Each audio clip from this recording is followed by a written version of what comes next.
ಈರುಳ್ಳಿ, ಬೆಳ್ಳುಳ್ಳಿ, ಒಂದು 10 ಹಸಿಮೆಣಸಿನ್ಕಾಯಿ ಮತ್ತು ಹುಣಸೆಹಣ್ಣು, ಕಡಲೆಪಪ್ಪು, ಕೊತ್ತಂಬರಿ, ತೆಂಗಿನ ತುರಿ, ಕಡಲೆಬೀಜ. ಈಗ ಒಂದು ಬಾಣಲೆಯಲ್ಲಿ ಕಡಲೆಬೀಜನ ಡ್ರೈ ರೋಸ್ಟ್ ಮಾಡ್ಕೊಳ್ಳೋಣ. ಚೆನ್ನಾಗಿ ಹುರ್ಕೋಬೇಕು.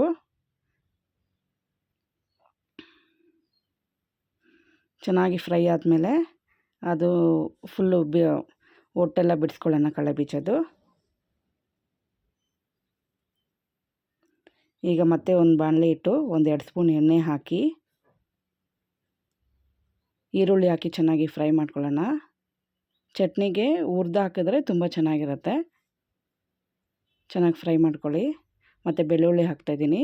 ಬೆಳ್ಳುಳ್ಳಿನೂ ಚೆನ್ನಾಗಿ ಫ್ರೈ ಮಾಡ್ಕೊಳ್ಳಿ.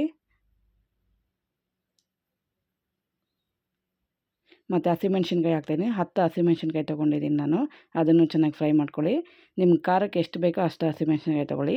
ನಾನು 10 ತೊಗೊಂಡಿದ್ದೀನಿ. ಮತ್ತು ಹುಣಸೆಹಣ್ಣು ಹಾಕಿ ಸ್ವಲ್ಪ ಫ್ರೈ ಮಾಡ್ಕೊಳ್ಳಿ. ಈಗ ಮಿಕ್ಸಿ ಜಾರ್ಗೆ ಅದು ಫ್ರೈ ಮಾಡ್ಕೊಂಡಿರೋದೆಲ್ಲ ಹಾಕ್ಕೊತಾ ಇದ್ದೀನಿ.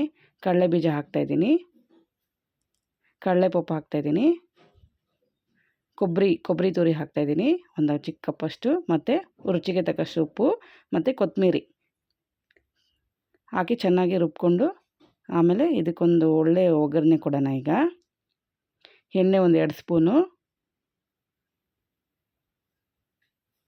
ಸಾಸಿವೆ,